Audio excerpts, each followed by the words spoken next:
Genesis 16:1-16. Abram's wife Sarai remains childless and offers her slave Hagar to Abram so Abram can have an heir.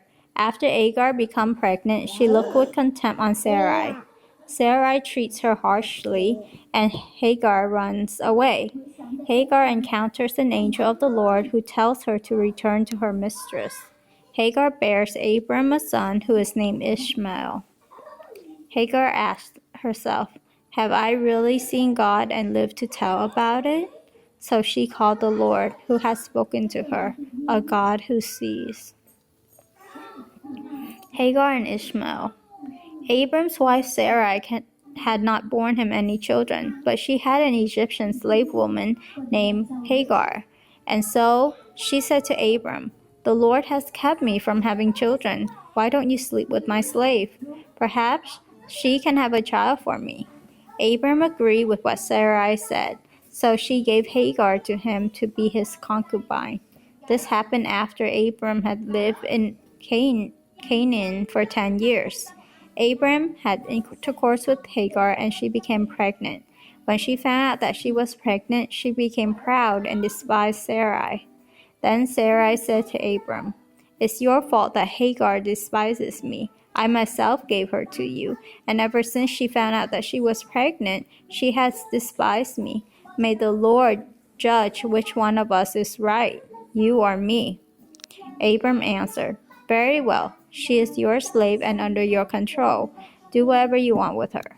Then Sarai treated Hagar so cruelly that she ran away. The angel of the Lord met Hagar at a spring in the desert on the road to Shur and said, "Hagar, slave of Sarai, where have you come from and where are you going?" She answered, "I am running away from my mistress." He said, "Go back to her and be her slave." Then he said, "I will give you so many descendants that no one will be able to count them. You are going to have a son, and you will name him Ismael, because the Lord has heard your cry of distress. But your son will live like a wild donkey. He will be against everyone, and everyone will be against him.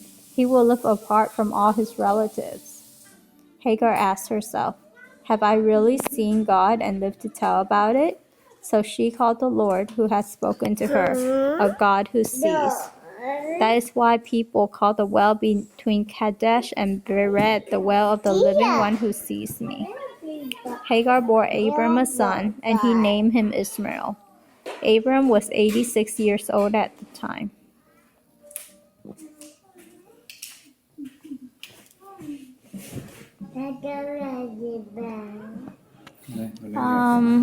It definitely reflects the tension between faith and reality, faith and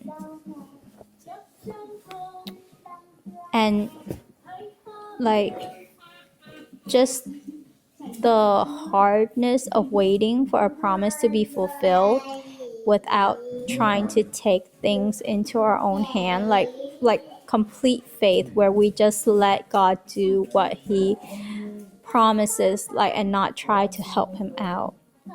So continued childlessness is especially in that culture where it's frowned upon, it's really a disgrace and something that is taken very personally, and so that it's that feel all those feeling and all of those emotion and living through all of that day by day is really hard. And so it's the difference between keeping your eyes on your problem and keeping your eyes on God. When you look at your problem continuously, when you live in the moment and just see your life, then you will see and make the problems as bigger than it seems. But when you put your eyes on God, then your problem will become smaller, because then you're just trusting in him and not on your own strength. So that's just a tension of the reality of us living in time versus us trusting in a God who transcends time.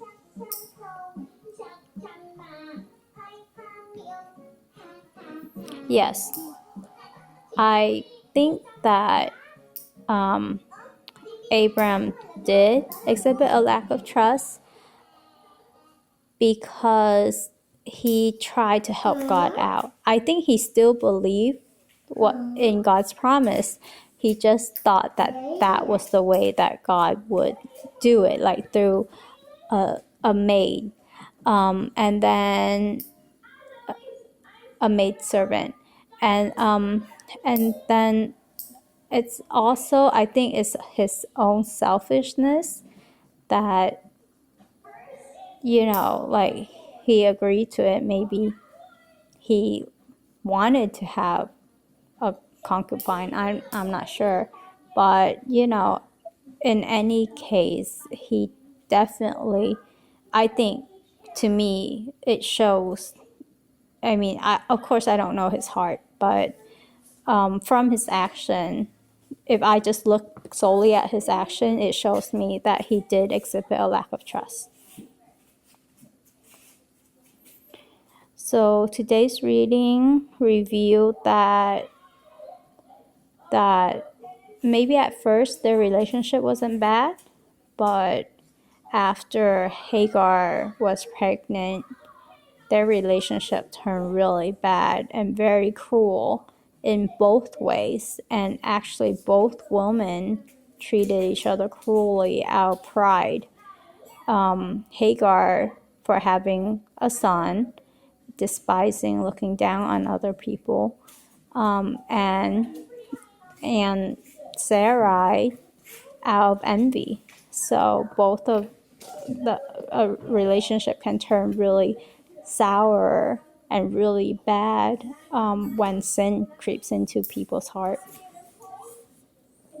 Hagar is told that she will have many descendants, and many descendants will come from Ismael, but he himself will live like a wild donkey. And I mean, as a mom, I think that's hard to bear, where he actually lived like everyone is going to be against him, and he against everyone, and that he will live isolated from his relatives.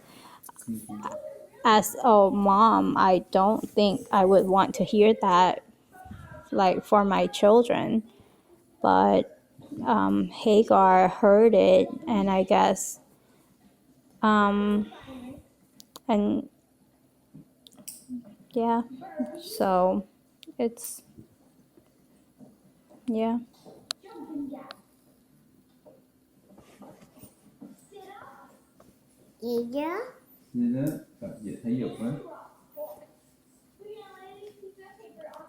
Amen.